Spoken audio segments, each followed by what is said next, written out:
Game 2, Team Mega Shock etching out on Game 1. With me again is actually going to be 616. I lied and said he was going to be leaving after Game 1, but he's back because apparently I kept him over for his class. Thank you for doing that, man. Yeah, no problem. Yeah, you were just having too much fun hanging out with me, isn't that right? Yeah. I mean, I it's know. really hard to convince somebody to leave class, man. Oh, I know. I've been there. Unfortunately, what happened is I was a really, really good student, honors, AP classes, all that bullshit. And my case of senioritis occurred at the very end of my senior year and into my college years, which is very bad. It's terrible. So Yeah, then I said fuck it and joined the Marine Corps, and that's where I am now. Always nice. Hey, at least you're guaranteed a job in this country. Yeah, I've got 2 great jobs. I'd say great jobs, but oh good. Hey, shout out to Hofsey. He found our game. He joined it, And then you disconnected. He just left. Nice guy. So, wow, the picks and bans are coming out really quick this game. Yeah, let's go over them real quick. On the Radiant side is going to be the Team Baguette. And they banned out Tidehunter, Animage, and Darkseer this time. And then over on the other side, Team Mega Shock banned out Lycan, Invoker, and Shen. We're going to see a first pick, Nature's Prophet, coming out from Team Baguette, and then countered by Beastmaster and Queen of Pain. What do you think about those picks so far, 616? Beastmaster is a really nice hero, not just because of his ultimate, because of the Hawk that gives so much vision. And it makes any hero on your team that gets TP boots just that much more effective, because you can TP to the Hawk. Mm-hmm. If you get multiple TP boots, like you know how when you TP to a tower somebody already TP to, it adds on another 3 seconds. If you all TP to the Hawk, you can still all TP at the same time. Really? I didn't know that. Yeah. Oh, actually, yeah. I remember that now. We're going to see Windrunner and Shadow Demon being picked up as their 2-3 in the final. Third pick during the first set of picks is going to be Crystal Maiden for Team Mega Shock. Real quick, guys, before we go any more into the analysis of the picks and bans, I want to give you guys, please, if you're watching right now, if you're enjoying this game, please follow us on Facebook, follow us on Twitter. Check out our YouTube channel, Dota Live Net. We've got the Pro Dota 2 American qualifiers. We're going to be casting those. We just actually had the qualifiers this last weekend, and unfortunately I missed out on that. But Chappie and Hari, they casted those, so please check those games out. I heard they were very good. I've yet to watch them myself, but I'll be watching them probably later today. That's what I do with my days off, apparently, is I sit here and I cast Dota, I watch Dota, and then I watch casts of Dota. That's apparently what I do with my time. I'm a real loser like that. But what else? Yeah, follow our Twitch TV channel so you know when we're going online. But really follow Twitter and Facebook, because I'm trying to get it so whenever we're doing a cast, like this was very, very last minute. Pretty much they needed some casters. They contacted, we told them, hey, anytime you need somebody, let us know. And so that's where we are now, and pretty much we had, I think, 5 hours notice or something like that. And I try and put it up on Facebook and Twitter. So if you follow us and like us on either any of those, you'll get updates onto when we're casting. I don't spam anything, any nonsense. I always just tell you guys, when we're casting, and that's about it. So if you want to follow us, keep following us. Please go to those various media outlets and do what you have to do. But the band's coming out, Riki Maru and Morphling. Oh, we're going to see a Kunkka. Awesome. And then we're going to see Leshrac and Vengeful Spirit being banned out. Enigma being the first 4th pick for Team Baguette. And then they're also going to pick up the Kunkka, while Team Mega Shock grabs the Storm Spirit Kunkka. What do you think about it? I mean, it's so obnoxious combined with Shadow Demon. That's such a cheesy lane. But besides the cheese factor, what do you think about Kunkka?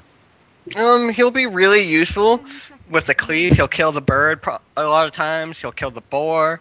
But I think the big thing is they have both the Shadow Demon, the Therion, and the Windrunner with the Kunkka. So even if Shadow Demon disrupts and Kunkka's not there to torrent, you can Sprout and torrent. You can Sprout and then Shackle. All their heroes work well together. And then if somehow a miraculous black hole gets off and that ship comes in, that's going to hurt the Dire team pretty bad. Now, pretty much there's only really, I mean, I've only seen really 2 main builds with Kunkka. Are we going to see that whole Lothar's critical splash build, do you think? Is that what we're going to see here from out of him? Probably. Or maybe an early Vanguard Jangos into crit. Mm-hmm. But what I really want to talk about is the Syllabear. Where is he? You really have a love-hate relationship with that Syllabear, don't you? Yeah, as long as it's not on the enemy team, I love him. If he's All on right, the well, enemy I team, mean, they don't really have room for him on Team Mega Shock, but they are taking a lot of time for their final pick. What do you think about Team Mega Shock's picks? I mean, you see a lot of team fight coming out from Team Baguette, but Axe. We're seeing I think that's game, Axe. Kunkka and Axe. What's happening here? Are we watching DTS, man? I mean, I don't know, man. But yeah, what do you think about Team Mega Shock's picks in general? well, I think they're going to have a pretty good team fight, but they're going to want to end this sooner rather than later, because holding back the Furion pushing power is going to be pretty hard late game, especially if he gets negatives later. And then you have Kunkka Cleave to push the lanes as well.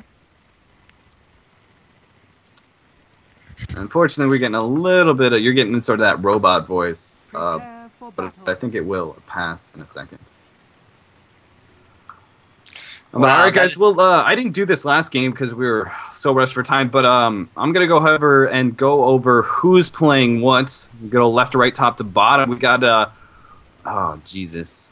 Sorry, guys. I'm gonna butcher these names. I'm American. All right, that's my defense. I'm not exposed to culture, so I'm sorry for what I'm about to do. But Voja or Voya or something like that. Kunkka. Malfu's going to be playing Windrunner. Marsu on Nature's Prophet. Bonjour on Enigma. Flower D on Shadow Demon. And then on over Team Mega Shocks, we got Villa playing Axe. Seldo on Storm Spirit. Bat on Beastmaster. Evil's Near on Crystal Maiden. And Atzi on Queen of Pain. It looks like we're going to see the Beastmaster, of course, going to be doing that suicide lane. Already thrown. Now, what do you think? I always think you have plenty of time as a Beastmaster. You don't really have to waste the clarity like that. If right off the bat, if you just run and throw it, you have time to get back to the fountain. But it might get caught out here with this disruption. Enigma already leveled, unfortunately. But nice little torrent combo, and they are maybe going to be able to pick up this kill. One more hit. Enigma grabs the first blood. That was a little risky. Enigma not waiting to level up his abilities. They could have potentially missed out on a kill there. But, of course, that cheesy combo of Kunkka and Shadow Demon is just going to be so rough for Beastmaster. First thing, when you use those Beastmaster axes to clear this camp, you have to start on one side when you throw the axes, and then you move to the other, and it'll cut down all of them. Mm-hmm. And then the other thing is, it doesn't really matter if you walk back to base or not. You can get full mana if you do it in time, but as a Beastmaster solo long lane, very rarely will you be using your mana to push the lane. So you can literally just heal up on base mana regen, and you'll be fine before the minute 45 mark. Right. I guess that's just my support blood kicking in. I'm just like, I see waste, and I'm just like, no, 50 gold. I might need that later. I need my regen. I don't know why he's using his clarities now. When's he going to use his wild axis in this lane? Kunkka's going to push it up for him, and he's not going to want to push it back. Yeah, especially with Kunkka grabbing Tidebringer. What do you think? I mean, shouldn't he be just saving that Tidebringer and just not leveling it up, just holding on to the levels during that laning phase, and then when he wants to, then he can level it up all at once. And that way he just doesn't constantly push the lane into this Beastmaster and giving him pretty much free experience. No, he's giving the Beastmaster free experience, but it would be fine if this Shadow Demon countered the wards. But it appears he doesn't know about the wards in the tree. And the other thing he doesn't know is that his sentry is too close to the camp anyway. Yeah. See, that's what I hate about sentries. I'm trying to get both the perfect placement. All right, finally we're going to see some pigs. Enigma knows what's going on. Yeah, Enigma knows what's up. But I wish you had the ability to either kill sentry wards or just otherwise, because a lot of times, especially this camp, like if they do the weird one where they place it on the left side of the camp, like you have to waste 2 sentries to clear 1 counter. It's so obnoxious because you can't put it too close and all that nonsense. Your He just wasted support 2 blood tankles. must, yeah, your support blood must be raging right now. Oh, He took the long way around to go find that. He could have cut down We're gonna one see a tree. Haste picked up on Queen of Pain. So this 1v1 middle, we're gonna see at least up until the point where Nature's Prophet is gonna insta teleport on runes. We're gonna see Queen of Pain getting a couple of runes at the very least, but Suicide Lane's aside. I just want you to take I haven't paid attention. Yeah, she should be winning this lane with her. She didn't skill Shadow Strike, and that's. Oh that's no! Who doesn't skill Shadow Strike? Oh, I mean that's the main reason that Queen of Pain. At least I felt he's the main reason that she's gotten into such popularity is because that Shadow Strike is just so insane in a 1v1 situation. It just so much incredible amount of damage. That you just force heroes out of lane with one skill, and it just does insane. I don't think it's like 200 damage at level 1 or something like that. It is indeed 200 damage at level 1. Denied. It's one of the highest nukes well, not nukes, but damage skills in the game. Yeah, that's just insane. I mean, she does finally level it at level 4? She has it now. But still, I mean, that is a little bit too late now. Nature's Prophet already has a serious CS and experience lead on her, especially running in and get that rune. Well, it's no longer a CS lead. She's been spamming that? It's no longer a CS lead so much because she's been spamming that Scream of Pain. And then, if you look, her bottle's empty. So if this Furion just TPs on the rune, she's going to be in some trouble. Yeah, she's really going to have to guess for runes at this point, otherwise, or be in a good position to instantly blink on it, because otherwise Nature's Prophet is just going to instantly be there with a nice little teleport. As long as he's paying attention, Beastmaster's already putting a Hawk at bottom, so they're going to have vision of both runes. And she's going to guess for top, and this could really be a game decider in this early laning phase. And she gets the double damage. That extra bit of regen. Yeah, she gets a double damage. On top of that, she gets all the regen back. So really spamming those early spells paid off for her. It could have been a serious detriment. She could have been, having no regen left in this lane, but because she got the rune, that's it. Completely fine with her now. How do you feel about this Storm Spirit being the pseudo carry? I was just about to ask you about that. I don't want to be asked about that question because I don't really I already knew the lanes were really funky. Well, our team does this as well, where we run the Storm Spirit with a support. And if he can get the good farm, he can be a big threat. Especially when you think about all the damage that Battle Hunger is going to do to people, Storm Spirit will just be picking off low heroes left and right. You didn't need that. Right, and what is Axe's build? He is actually getting a level of Battle Hunger already, combined with Berserker's Call. I've seen a couple different builds on Axe, as few times we have seen him. I've seen a couple where you actually max Battle Hunger and only get 1 or 2 levels into counter Helix. What do you think he should be going here? I really like the max Battle Hunger, but then it forces you to be a man. And oh no! Oh, poor. Oh, what a big play, lady. Windrunner! Big shackle shot on top of that power shot. Then she got frozen. Then out of nowhere, Nature's Prophet, ultimate bouncing around, hits her. Really well done by Nature's Prophet. Great communication, but they do pick up the Beastmaster at least in that lane. So they do finally pick him off. He was getting a lot of experience in gold, but they do pick up the tower, and they're going to be doing a lot of tower damage to the tower as well. So I guess this whole Tidebringer build is paying off. I don't remember what you said. Do you think he should have leveled Tidebringer, or should he have waited and just trying to deprive the Beastmaster of experience? Well, I think it's a trade-off. Because that Beastmaster had no health regen to start with the game. If they leveled up Tidebringer, he'd be easy to kill. But if they level up, it's a choice between giving him EXP or killing him and getting tower damage. And they want to kill this Beastmaster, get some damage on this tower, and maybe start moving around with their heroes. Alright, well, unfortunately, Windrunner going down, and the moment Storm Spirit hit 6, Axe was already in position to hit a nice little gank, and with level 6, jumping onto the Windrunner was just too much for her, and she pretty much went down without any real fight whatsoever. But Queen of Pain is now level 6 as well, and maybe we're going to see some ganks out of her at the very least. But top tower is being threatened a little bit. Should someone be moving? Should this Nature's Prophet be trying to gank top at all? Or should he just be relying on his ultimate, stay in middle and farm as much as possible, and just rely on his ultimate to help push? I don't really agree with him staying middle against this Queen of Pain if he's not gonna crush her in CS like he was before. Especially like he has his treads up, and he could have been going for like an urn or a mech, and then using like. I don't agree with a Prophet middle if you don't want to be aggressive. Because what's the point of just having him sit here and farm? Like he could TP bottom. Level 5. Yeah, they could very easily gank this Beastmaster, especially with that cheesy combo combined with the Nature's Prophet as well. They could easily take him out and push. Yeah, absolutely. There's just nothing they could do, especially with Furion with level 3 Nature's Call now. They could easily take that tower very, very quickly. But now Queen of Pain setting herself up for maybe a potential gank at bottom where she teleport in from behind. They're listening to the cast. Yep, they're going in, and that Beastmaster is absolutely done for here. He gets picked off. Soul Catcher's too strong. And Queen of Pain does miss out on a rune. It does spawn top. So, unfortunately, without some sort of haste or double damage or something, she can't really put a stop to 3 heroes taking this tower. And she's going to have to go right back to middle and farm. They could go too if they really wanted it. They could, absolutely. And Windrunner is going to be enough to stop any tier 1 push at top. I mean, she has to be really careful and sit very far back and just power shot.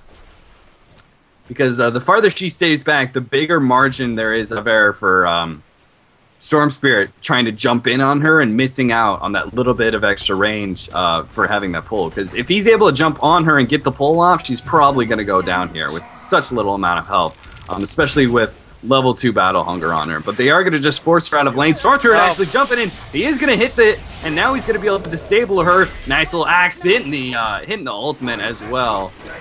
And now they're going to be able to threaten this tier 1. The question is, teleports in from Kunkka. They are going to defend this. And now Storm Spirit with only 300 mana. The question is, is it going to be enough for him to get out? Nature's Prophet teleporting in. He's going to block the way now, but he has no mana. He wasn't able to bloody block the stairs. Now with the Urn Charge, maybe if he had gotten a couple more hits, but looks like they're both going to be able to get out. So a lot of teleports for absolutely nothing. So unless they threaten this tier 1 tower at top with like a 5-man crew, really those teleports did not pay out at all. Especially since now Beastmaster's going to get that roar up at bottom. Yeah. He's got to be happy. He's like, creep kills. I haven't seen these in the last 9 minutes. Now, what do you think about his builds where he's gotten a level of Inner Beast? I know a lot of teams, like, they don't opt for that because once he already has enough to hard time getting levels, once he does get those levels and he does get roared, they like him to come in with a little bit higher level of axes. Sometimes they even just disregard Call of the Wild for axes. Do you think the level of Inner Beast is going to be worth it as Windrunner goes down at top? I think in their lineup, they don't really have many auto attackers. They need to just burst them down with that roar plus axe combo. And there goes the roar, so that is going to be a little bit of changer. Shadow Demon easily going down there. Axe taking a lot of damage, but it's only level 1 poison, so he's going to be just fine. No boat coming in. Oh, no, Beastmaster goes down with that extra bit. Nice little urn coming out from Kunkka. And he's already on his way. To a Shadow Blade or a Battle Fury. Yeah, either that or Battle Fury. Oh, yeah, that was another thing. I've never really liked Battle Fury on Kunkka. But what do you think about that? I think killing entire creep camps and waves with 1 hit is really funny. And if you can do that for like 20 minutes... It's a real build. If you can do it for 20 minutes, it's really scary. But usually there's no reason for it. You already have the splash. All right. Well, hopefully, I'm hoping for Lothar's personally, but I suppose they can't call it Lothar. It's called what, Shadow Blade. Yeah. See, between Han terms and old Dota 1 terms. This Enigma is gonna have a mech if he so chooses in about 50 gold. Yeah, Nature's Prophet already has his mech, so. I'm presuming he's going to be going for something different. Maybe? They are going to be able to jump on this Beastmaster here. He hits a nice little torrent, but the call coming in from Queen of Pain, but it's not going to be enough. Black Hole goes off, but it doesn't grab the Queen of Pain. Now Axe is going to be able to come in. Is there a sprout up? There's a sprout up. And Oh, now Axe is that's both not as good. well. 3 heroes are going to go down here for absolutely nothing. Seems like they really just needed a better response on the Dire team. They needed Windrunner and Crystal Maiden or Storm Spirit, one of those guys, to be there. And they could have gone in at force like the Radiant side did. But unfortunately, they're going to see their Tier 2 going down, as well as a lot of gold going to Team Baguette. So after Team Megashot taking Game 1 very convincingly in the late game, very late game, Team Baguette coming in strong in this early game, 12 minutes in, 10-4, and a little over 4,000 gold lead right off the bat. Indeed. What really gonna have to come down to is this Storm Spirit man. He needs to move. He cannot just sit here and farm up his Bloodstone, I believe it's called in this game. Mm-hmm. Yeah, it's a Bloodstone. He cannot be just sitting up here farming a Bloodstone. The only thing he's done so far is killed the Windrunner a couple times. He needs, like even now, he's just farming. This is a momentum-based hero. He needs to be slaying. Well, let's see. CM is going to be able to pick up an invis. Hopefully he saw that counter or that ward go down. I'm sure he did. So he's going to be able to counter that and maybe get a little bit of vision. I mean, now Storm Spirit's at bottom, and that's a little bit of better lane for him to at least, I mean, he can pressure the tier 1 at least with his farming. And he might be in a little bit of better position to gank the junglers that are going on. Both Nature's Prophet and Enigma have been jungling away. And we are going to see a Blink Dagger, so we're not going to see the same defensive build out of Enigma and down. Do you think that's smart? I mean, you do have Storm Spirit and Queen of Pain on the other team. Do you think him jumping in on them is going to be going to pay off? It really depends on if they group up. I don't agree with the Blink. Radiant's bottom tower is I mean, they're Yeah, I mean, they can It's team spread out fighting. very easily. Blink gives you no stats. Mhm. I prefer he just picks up a pipe and then they just push towers. Because if he has an early pipe, the Dire team isn't going to do anything to them. They can just go take every single one of those outer towers and then take Roshan and push base. Right. I mean, they can easily pop waves, and they do have Nature's Prophet, and combined with Pipe, like you said, it's going to be very hard for them to defend. But looks like we're going to see a little bit of pressure with 5 middle. Will actually be almost impossible to defend because they have the mech and the pipe, and Dire would have neither if he went for the pipe. Shadow Demon a little bit in trouble, but he does get the disruption off on the Storm Spirit. Nice Shackle shot coming out. Roar coming out from Kunkka. Going to stop the boat torrent combo. And now Storm Spirit jumping in. He only has half mana now. He has to get out. And it looks like both teams are going to try and back away. And I don't think we're going to see a little kill here unless a big torrent happens. A nice little Axe dodging the torrent. Very well done. Just sitting in place, waiting for it to go off. That's takes a lot of restraint, not to just run straight back. Yeah. We're going to see the tier 1 tower go down after the Dire was the ones who were trying to pressure tier 1. Axe getting caught out a little bit. Shackle shot into the Furion trees. Queen of Pain not really hitting anything with her ultimate. And both teams jumping in. They're going to try and pop this Nature's Prophet black hole. Shooting down. Oh, Nature's and Prophet the does go boat. down. Queen of Pain Pain. getting hit by the boat. So a 1-for-1 exchange. No, Storm Spirit jumping back in now. He actually bought back, so it was a 1-for-2 so far. But if he can catch someone out with this buyback, Kunkka taking a lot of damage, but the rest of his team's coming back in force. Axe is not enough to support this Storm Spirit to get a kill. And so 2-for-1 exchange, 3-for-1 Made it exchange. die. On top of that, forced the Storm Spirit buyback. Yep. And there was a little bit of miscommunication in that fight there. Kunkka threw out his torrent, and then Furion sprouted the guy before he was on the torrent. Yeah. I mean, this just showed off what I was saying about that pipe. If they had the pipe, they could have gone 2 towers, no problem. With the just stay ability of the urn and the mech already, combined with Dire's already playing from behind with very momentum-based team. Yeah, catching one hero with Black Hole with that Blink Dagger is not really putting it to good use. Actually, I kind of agree with the Black Hole. They killed the Storm Spirit, which is the only hero they have to worry about. Storm Spirit just died, and then he bought back. I mean, sure, they might have gotten more, but killing the Storm Spirit is enough to get a free tower for them. Alright, well, it looks like we're going to see, I mean, the Dire team just needs to farm up at this point. We're going to see a mech come out from... Yeah, coming out of the Queen of Pain, I was about to tell you that. They What? realized need to have that HP boost. And they don't have another hero to get it. I mean, I guess, but that's just going to hurt Queen of Pain so much. That just really sucks that she's going to be the one forced to get it here.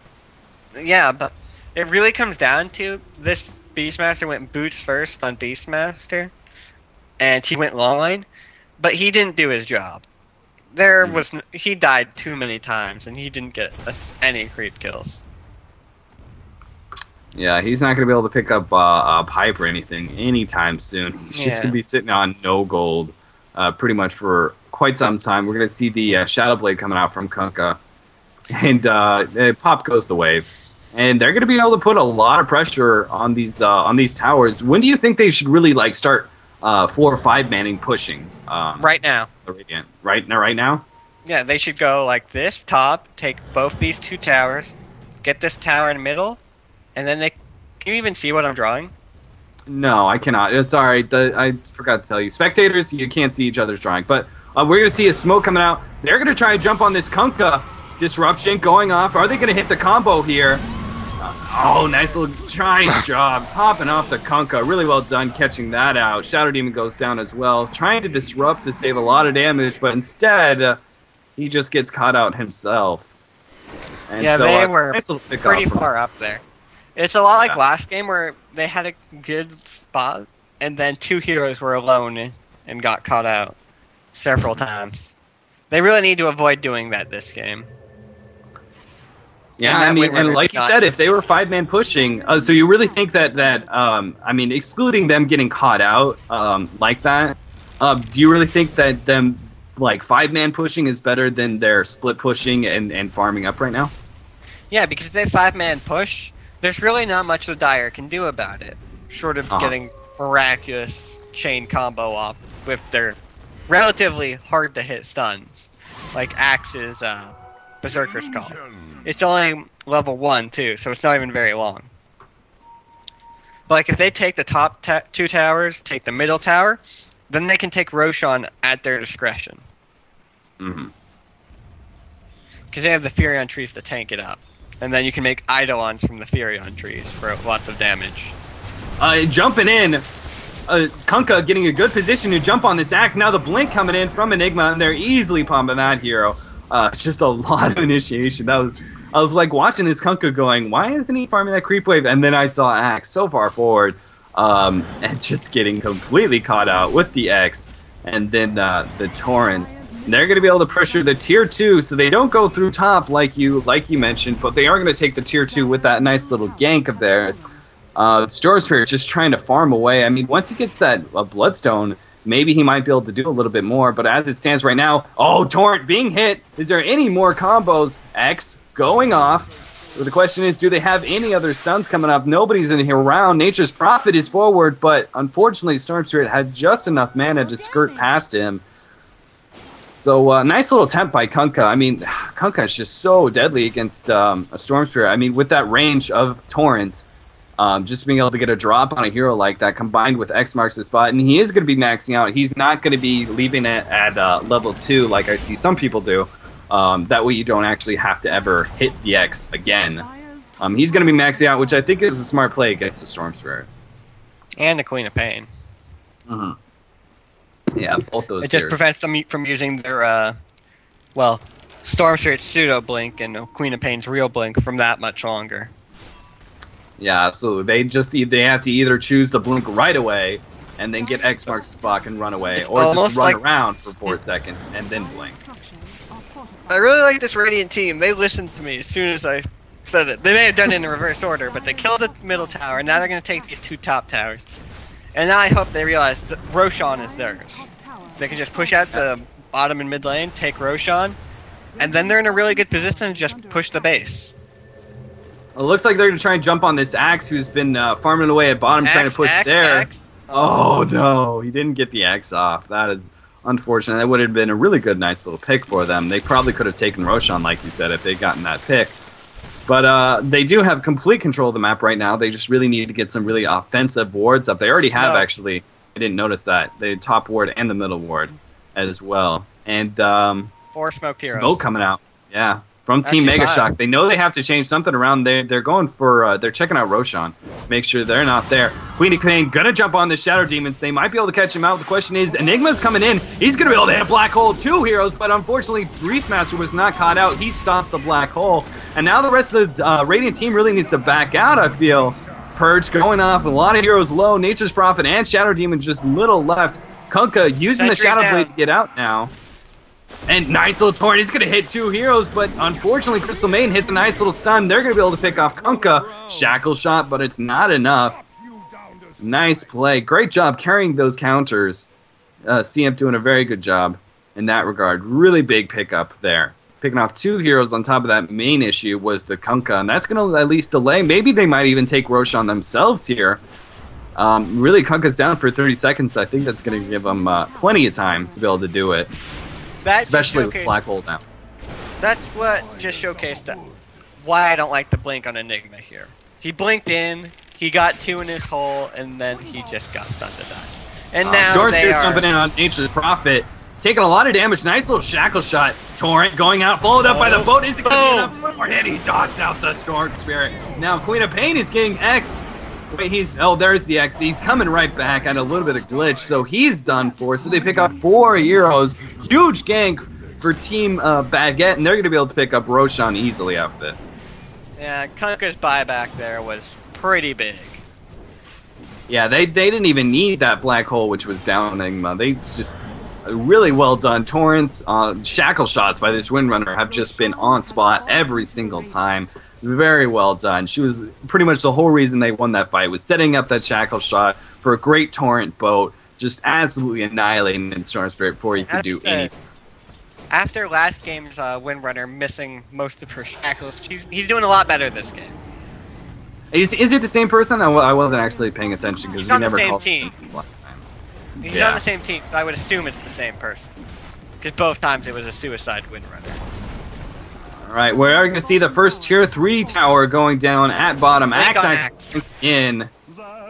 Unfortunately, doesn't hit anybody. And now Storm Spirit getting cut out. Disruption goes off a little bit. Really unfortunate. Big mistake. But they do have a silence as the orchid going off. Barely missing out of the power shot. Storm Spirit's going to be able to get out. Now they're turning on Beastmaster. Queen of Pain taking quite a bit of health. Shackle shot. Once again, locked on. But they're going to turn around on this Axe instead and pop him off. And so they do finally get a kill on somebody. The Axe is going to go down. Beastmaster, Storm Spirit, everybody was so low there. That was really close to being a huge team fight and them being able to push a tower. But as it stands, with just the Axe down, I'm not sure if they're going to be able to pick up Rax here. Maybe. I mean, with that much pushing power, they're going to be able to take it before Storm Spirit or any of the rest of the team is there. They're too busy healing up, and they're not going to be there in time. Dire's bottom barracks has fallen. Wow. I guess, I don't know, I wasn't really paying attention to the heroes in the fountain, but I kind of assumed that they had enough time to be able to get their spells out, because Queen of Pain still had her ult up. So I figured she was just going to be blinking in and just throwing that out on top of anything that Storm Spirit could do, and they were just going to be able to fight back that push, but apparently not. Well, I can say one thing. Looks like we're having a game 3. Yeah, absolutely. I mean, unless there's some serious throwing going on, as it stands right now, Team Baguette very convincingly ordering around game 1 right now. As it stands, Orchid with a Crystallis and a mech on Nature's Prophet. Let's look at the rest of the items. Shadow Blade and Aegis. There is a big item on that Enigma, and it's going to really help him land those black holes. Oh, Lincoln's. Very nice. I mean, wait. So, actually, yeah, I guess Beastmaster. Yeah. I was like, why no BKB? And I was looking for that one ultimate that has the stun. There it is, Beastmaster. Okay. So he's going to be able to block that off. So that's going to be huge. But at the same time, if Crystal Maiden never is able to hit her stun first and followed up by the Beastmaster stun, or vice versa. But if they use all those stuns on Enigma, they will lose the fight. I mean, they'll probably lose the fight even if they don't cancel Black Hole, or even if they do cancel it. Mm-hmm. I mean, they're just so far behind now. There's not much they can do. Beastmaster getting cut out by an X, and he's easily going to go down. DD Furion. Damage on Prophet on top of Orchid. They can push middle. They even have a Vanguard on Shadow Demon easily. Oh shit, I'm just spamming buttons here. Look at over the rest of the items real quick. Windrunner working on that sheepstick, has the Mystic Staff on top, Arcane Boots and Push Stick already. Vanguard on Shadow Demon, Bloodstone finally on Storm Spirit. I'm not sure when he picked that up. I wasn't actually paying attention. Really, everything else, there's nobody who has anything else. Beastmaster doesn't have anything. Queen of Pain only has a mech. I mean, Yeah. I know they're losing the game and everything, but look at the difference between the solo mids. It's just huge. I mean, granted, they've taken a lot of towers and everything, but the discrepancy really shouldn't be that much. She should have been able to farm up a little bit more than just that. Barracks are under attack. We are going to Spend just too much pretty much time wait. waiting for fights to happen instead of TPing into Yeah. them and split pushing in the meantime. And they're giving up this melee Rex for free. I'm not really sure what they're waiting for at this point. I mean, I unless- believe they are waiting for the end. Has fallen. I mean, at that point, just call it GG. I mean, now the Storm Spirit's here. I mean, I didn't actually check the Storm Spirit TP cooldown, but even so, you don't just let them take a second Rax, because that's the end of the game. Teleporting out, but missing out because the Axe marks the spot, stops him. Beastmaster throwing the ult, Disruption goes off to help save the Kunkka. Now he's going to come in and do some work. Nice little black hole getting two heroes, Beastmaster and Storm Spirit. And now Queen of Pain is going to try and get out, but Kunkka is right on top of her. He's going to be able to throw the Axe. And she's going to go down here, hopefully with one shot. Can they get it before the blink? They do. Nice play. Now Crystal Maiden's getting picked off. And now we're going to see GG, well played. So Team Baguette very convincingly winning game 2. Excuse me, in 28 minutes. Is under attack. That was, I mean, quite different from last game, which was a very long, drawn-out game where you weren't really sure who was going to win for quite some time. This game, Team Baguette pretty much always in the lead. I mean, you look at the gold grabs. It is always, it has never been on the Dire side. It has always been on their side and just slowly kept increasing. So that's going to be game 2. We're going to go move on to game 3. Team Mega Shock versus Team Baguette, 1-1. We're going to move on to game 3, guys. Don't go anywhere. We'll be right back. Real quick, I want to give a shout out to, of course, 616. Thank you for co-casting with me. Shout out to my cameraman, Holy for the win. Give a little shout out to him in the chat box, guys. He's the one doing the stream right now. Of course, give a shout out as well to Azu. He's going to be the one recording the VODs for YouTube.